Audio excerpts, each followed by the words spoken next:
मज़ेदार वीडियो में कक्षा 10 की केमिस्ट्री को आज हम ख़त्म कर ही देंगे इस वीडियो के माध्यम। ठीक है, चलते हैं हम अपने अगले पॉइंट तरफ। संयोजन अभिक्रियाएँ क्या हैं? अभिक्रिया प्रकार अभिक्रिया प्रकार होती है। पहले आती है संयोजन अभिक्रिया। इन अभिक्रिया में दो या दो से अधिक अभिकारक मिलकर एक एकल उत्पादन बनाते हैं। भाई, दो या दो से अधिक अभिकारक मिलकर एक एकल उत्पादन बनाते हैं। क्या बनाते हैं? एक एकल अनुपात बनाते हैं। जैसे कि A+B मिलकर क्या बनाती है? C बनाती है। संयोजन मतलब दो के संयोग से एक तत्व बनता है। इसमें ऐसे लिख देंगे हम। इस अभिक्रिया में दो या दो से अधिक अभिकारक मिलकर एक एकल का उत्पादन बनाते हैं। ठीक, जैसे उदाहरण, कोयले का दहन। कोयले का दहन मतलब CSO2 करेंगे तो हमारा क्या बन जाएगा? कार्बन डाइऑक्साइड CO2 बन जाएगा। CO2 हमारा गैस बन जाएगा कार्बन डाइऑक्साइड से। कोयले का दहन कर रहा हूँ। उसके बाद जल का निर्माण करते हैं तो H2O2 क्या करता हम? H2 धन के O2 रिएक्शन करना 2H2 बन जाएगा हमारा। 2000 रख देंगे हम, हमारी संतुलित। ठीक है, ये हो गया हमारा संयोजन। संयोग का मतलब क्या है? दो। संयोग का मतलब दो तत्व मिलकर एक तत्व का निर्माण करेंगे। ऐसे दें, इस अभिक्रिया के दौरान दो तत्व मिलकर एक तत्व निर्माण। ये लिख देंगे, अगर ना डेफिनेशन बनती तब ना तो हम यही लिखेंगे। इस अभिक्रिया में दो या दो से अधिक अभिकारक मिलकर एक एकल उत्पाद बनाते हैं। ठीक है, भुजा हुआ चूना। एक और थर्ड, कैल्शियम ऑक्साइड की अभिक्रिया H2 से करा देंगे तो क्या बनेगा हमारा? भुजा हुआ चूना। कैल्शियम हाइड्रोक्साइड बन जाएगा हमारा। ठीक है, ये बन जाएगा। ऊष्मक्षेपी अभिक्रिया आती है सेकंड। ऊष्मक्षेपी अभिक्रिया जिन अभिक्रियाओं में उत्पादन के निर्माण के साथ साथ ऊष्मा भी उत्सर्जन होती है। मतलब जिन अभिक्रियाओं में उत्पादन के साथ साथ ऊष्मा भी उत्सर्जित होती है उन्हें हम क्या कहते हैं? ऊष्मक्षेपी अभिक्रिया कहते हैं। जिन अभिक्रियाओं में ऊष्मा के साथ साथ ऊर्जा भी उत्पन्न होती है उन्हें हम क्या कहते हैं? ऊष्मक्षेपी अभिक्रिया कहते हैं। ठीक है, अब प्राकृतिक गैस का दहन। मैथेन प्लस ऑक्सीजन का हम दहन कराएंगे कार्बन डाइऑक्साइड के साथ। कार्बन डाइऑक्साइड बनेगा, CO2 निकल जाएगा यहाँ से। बचा कितना हमारा? दो H बचा, तो एक H 2H आ गया। O2 प्लस ऊष्मा निकल जाएगी बाहर। ठीक है, ये हमारी। फिर उसके बाद आता है हमारा श्वसन एक ऊष्मक्षेपी अभिक्रिया है। ठीक है, C6H12O6 ग्लूकोज की अभिक्रिया जल की उपस्थिति में कराते हैं तो हमारा क्या बनता है? C6 निकल जाएगा, O2 उसमें निकल जाएगा फांसी। अब वियोजन अभिक्रिया आती है। वियोजन अभिक्रिया किसे कहते हैं? ऊष्मक्षेपी अभिक्रिया मतलब जिसमें उसमें होती है वो वियोजन अभिक्रिया। और संयोजन अभिक्रिया वो होती है जिसमें हम दो पदार्थ मिलकर एक पदार्थ बनाते हैं। ठीक है, संयोजन अभिक्रिया आती है हमारी वियोजन अभिक्रिया। वियोजन क्या है? वियोजन इस अभिक्रिया में एकल अभिकारक टूटकर दो उससे अधिक उत्पाद बनाते हैं। मतलब वियोजन माना मतलब वियोग मतलब कोई आदमी है उसे वियोग है मतलब टूट गया पूरी तरह से। वियोग मतलब टूटना। तो टूट गया, वो टूट के उसने दो तत्व में उसने पकड़। अब ऐसे एग्जाम्पल देते हैं देखो हम कि आपने कोई वियोग में आकर, मतलब किसी ने भी, आपका एग्जाम्पल है, पतले ने वियोग में आकर अपनी शादी कर ली। मतलब ए है, उसने अपनी शादी कर ली तो उसको वियोग में आकर शादी की उसने। तो वियोग के बाद क्या? A+B लाएगा। क्यों? मतलब अब ये तो ए रहा, ए के मान देंगे हम, लेकिन दो तत्वों में टूटेगा ना वो। इसी प्रकार से ऊष्मीय वियोजन इसमें अंदर ऊष्मीय वियोजन होती है और एक होती है हमारी वैद्युत वियोजन। ठीक है, दो अभिक्रियाएँ होती हैं। तो ऊष्मीय वियोजन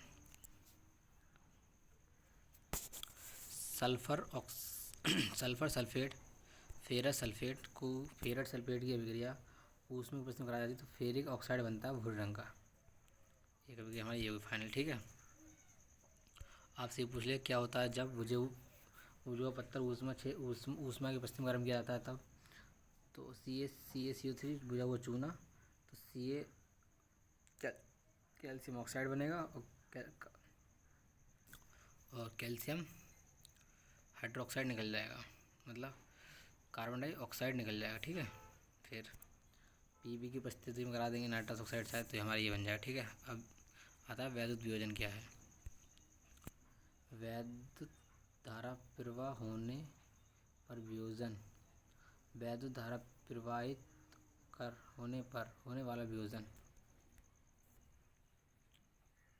किसी चीज़ में वैद्युत धारा प्रवाहित करते हैं तो होने वाला वियोजन क्या कहलाता है, वैद्युत वियोजन कहलाता है। H2O को वियोजन वैद्युत धारा प्रवाहित कराएं तो हाइड्रोजन टूट जाएगा, ऑक्सीजन टूट जाएगा, अलग बन जाएगा, तो इसे क्या कहते हैं, वियोजन। इस प्रकार डायग्राम बनाया गया। ठीक है, डायग्राम बहुत अच्छे समझ लेना आप। प्रकाशीय वियोजन, सूर्य के प्रकाश की उपस्थिति में होने वाले वियोजन को सुप्रकाशीय वियोजन कहते हैं। Ag क्लोराइड को सिल्वर क्लोराइड को सूर्य प्रकाश में प्रसन्न, सिल्वर टूट जाएगा और क्लोरीन अलग निकल जाएगी। ठीक है, ऐसे AgBr को सूर्य प्रसन्न कराएंगे तो Br अलग निकल जाएगा और Br अलग निकल Ag अलग टूट जाएगा। ठीक है, इस प्रकार से सिल्वर क्लोराइड सूर्य के प्रकाश की उपस्थिति में भूरे रंग में बदल जाता है। इसे विक्रिया का प्रयोग श्याम श्वेत फोटोग्राफी में होता है। अब आता है ऊष्मा शोषीय विक्रिया, जिनके द्वारा ऊष्मा शोषण किया जाता है, ऊष्मा विक्रिया कहते हैं। जिन विक्रियाओं में अभिकारक को तोड़ने के लिए ऊष्मा प्रकाश या वैद्युत ऊर्जा की आवश्यकता होती है उसे कहते हैं ऊष्मा विक्रिया कहते हैं।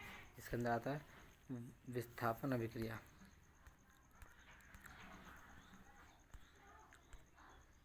विस्थापन अभिक्रिया, इन अभिक्रियाओं में अधिक क्रियाशील तत्व कम क्रियाशील तत्व को उसके यौगिक विस्थापित कर देते हैं। मतलब कम क्रियाशील तत्व उसके अधिक क्रियाशील तत्व में विस्थापित कर देते हैं, उसे क्या कहते हैं, विस्थापन अभिक्रिया कहते हैं।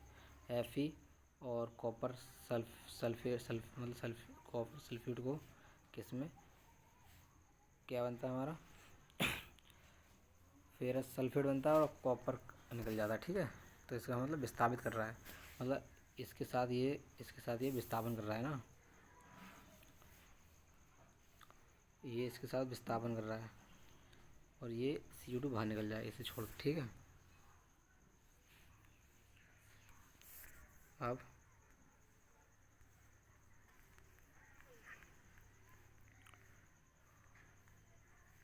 द्विविस्थापन अभिक्रिया किसे कहते हैं, आपसे पूछ लिया एग्जाम में, द्विविस्थापन अभिक्रिया किसे कहते हैं, द्विविस्थापन अभिक्रिया क्या होती है, ये पूछ लेगा। समझाते हैं। इस अभिक्रिया में उत्पादनों का निर्माण दो यौगिकों के बीच आयनों का आदान प्रदान होता है। द्विविस्थापन दो यौगिकों के बीच मतलब दो का मतलब दो, और विस्थापन दो यौगिकों के बीच आयनों का आदान प्रदान होता है। जैसे सोडियम सल्फेट की अभिक्रिया में कराते हैं बेरियम क्लोराइड के साथ, तो बनता है हमारा बेरियम सल्फेट बनता है, क्योंकि Fe यहाँ से निकल जाता है और NaCl बना लेता है। उपचयन और अपचयन, उपचयन क्या होता है, ऑक्सीजन किसी पदार्थ मतलब जब किसी पदार्थ में ऑक्सीजन की वृद्धि होती है, जब किसी पदार्थ में हाइड्रोजन की ह्रास होती है, मतलब ऑक्सीजन की वृद्धि और हाइड्रोजन का ह्रास, किसी पदार्थ में ऑक्सीजन की वृद्धि अथवा हाइड्रोजन का ह्रास होता है अथवा दोनों हो तो ऐसे को उपचयन अभिक्रिया कहते हैं। उपचयन क्या है, उपचयन मतलब होता है हाइड्रोजन की वृद्धि, मतलब हाइड्रोजन का ह्रास, ऑक्सीजन की वृद्धि।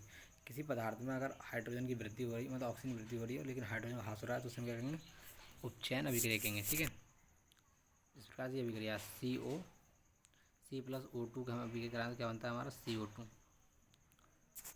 ठीक है, किसी पदार्थ में दो मतलब जब किसी पदार्थ में हाइड्रोजन ऑक्सीजन वृद्धि और हाइड्रोजन ह्रास होता है तो हम उपचयन अभिक्रिया कहते हैं उसे। जैसे समझाएगा ये देखो, ये आपके लिए अभिक्रिया मोस्ट इम्पोर्टेंट, आप ध्यान से पढ़ लेना है।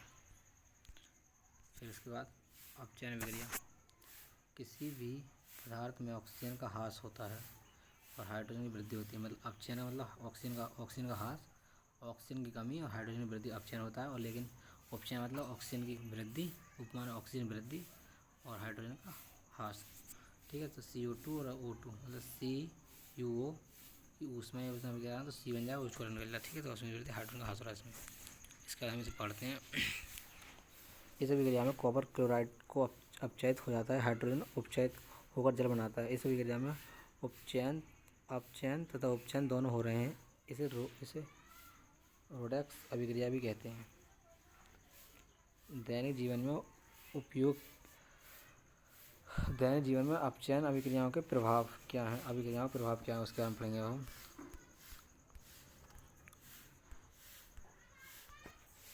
संरक्षण जब कोई धातु संरक्षण क्या है? जब कोई धातु ऑक्सीजन, आर्द्रता, अम्ल आदि के संपर्क में आती है। जब कोई धातु ऑक्सीजन, आर्द्रता, अम्ल के संपर्क में आती है जिससे धातु की ऊपरी परत क्षरित हो जाती है। परत कमज़ोर और क्षरित हो जाती है। मतलब जब कोई धातु ऑक्सीजन और आर्द्रता, जब कोई धातु है लोहे की कील है जो अम्लीय तथा आर्द्रता वाले के संपर्क में आती है तो वह कमज़ोर और क्षत्रिय हो जाती है। ऐसे लिखते हैं। लोहे की वस्तु पर जंग लगना, चांदी के ऊपर काली परत, तांबे के ऊपर हरी परत चढ़ना संरक्षण के उदाहरण है। संधारण के उदाहरण क्या? संरक्षण, संधारण।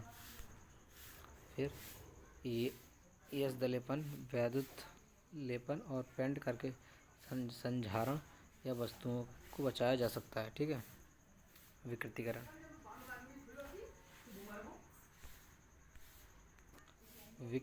विकृत गंध्यता क्या है? विकृत गंध्यता क्या है? वसायुक्त और तेलीय खाद्य सामग्री वायु के संपर्क में आने पर उपचयित हो जाते हैं, जिससे उनके स्वाद, गंध में परिवर्तन हो जाता है। इसे विकृत गंध्यता कहते हैं। विकृत गंध्यता को रोकने के उपाय: पृथ्वी ऑक्सीजन के उपाय करके वैद्युत बर्तन को खाद्य सामग्री रखकर वायु के स्थान पर नाइट्रोजन गैस को शीतलन द्वारा रोका जा सकता है। तो आज की वीडियो में बस इतना ही। अगर इसके आपको नोट चाहिए तो आप हमारे व्हाट्सएप चैनल UPMSP सॉल्यूशन को फॉलो कर लें। इसके नोट्स हर डे हम उसमें डालते रहते हैं। ठीक है। धन्यवाद वॉचिंग दिस वीडियो।